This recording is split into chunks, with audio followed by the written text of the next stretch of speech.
Welcome back, kings and queens, and welcome if you're new here. My name is Hope King, and I'm the designer of King's Designs MD. Today, I am chit-chatting while I'm designing. I am making a mug wrap for the Make Market brand of mugs. I get boxes of them, and they are a 6-piece mug. They're about 11.8 ounces. Some of them are marketed as 12 ounces, but the box is 11.8. They're great value and they supplement really well.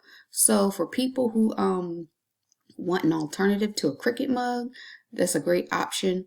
One of the things I really like about them is that they don't say Make Market on the bottom. I had to pick it up and check real quick just to make sure that's still true. It doesn't say Make Market on the bottom. A lot of Cricut mugs, when you're making stuff to make and sell, the Cricut mug says Cricut on the bottom, and a lot of people don't want that. The other thing, though, I guess the pros and cons, they don't say the name on the bottom, so they're easy to sublimate, great for selling. The con, I would say, is a lot of the Cricut mugs that I used to purchase came with their own individual box. I do like that for shipping purposes and things like that. You can purchase your own box or wrap it however you need to, but I think that's a great option when you're sublimating. But anyway, let's get into it. So 9 by 3.75 inches, that's the measurements that I got off of my mug. So this gives us a great mug wrap to work with. And I want to do something fun. Excuse me, I did some great mugs last year that had like drippings and cocoa and stuff like that. So let's do something like that. If I can type in my correct letters. So we're going to do a hot chocolate drip. And you'll see we get all kinds of things to work with. I like this one. And maybe I'm just partial to that. But I like this one because it's fun, especially if you're doing something for kids. So that can be really fun for kids. So I duplicated it and then I hit flip at the top. So you can see how this goes here. If you're concerned about it matching up and things like that, what I like to do sometimes is I will cross it over to try to make it line up as much as possible. But today I'm not concerned about that. So that'll be my drip, and that will wrap all the way around my mug.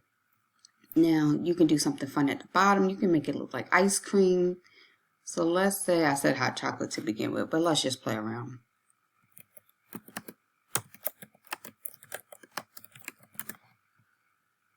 All right, ice cream cone. So there's so many different things that you can do, but we're going to take this ice cream cone and basically we're just going to expand the whole thing out. Now you can play with your design however you want. If you wanted it like this, we could move it to the back.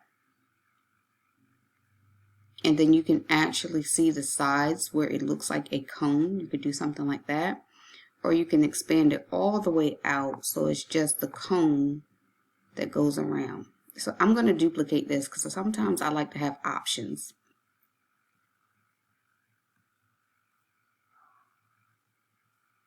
So I picked the waffle here.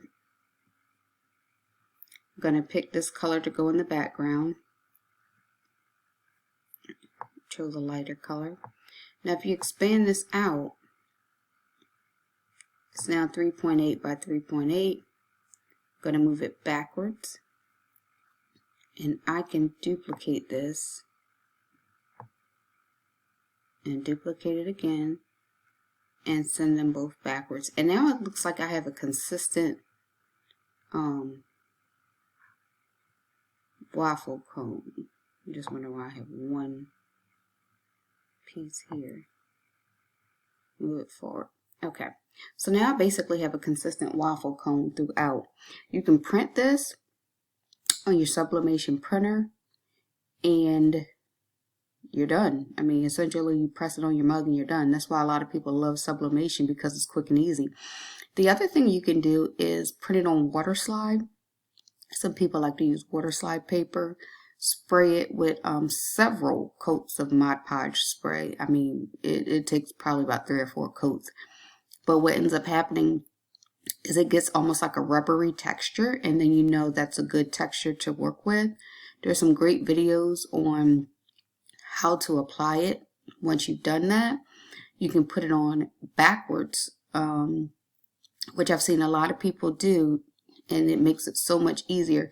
The good thing about it is if you were to do water slide paper for something like this, or even sublimation, you don't have to worry about which way you flip it. There's no words on here. There's no writing on here that if you didn't put it on correctly, you would be concerned that you're going to mess something up. So that's just a quick and easy video on that, which really wasn't the reason why I jumped on here today, but I hope this helped somebody. Remember to like, comment, and subscribe.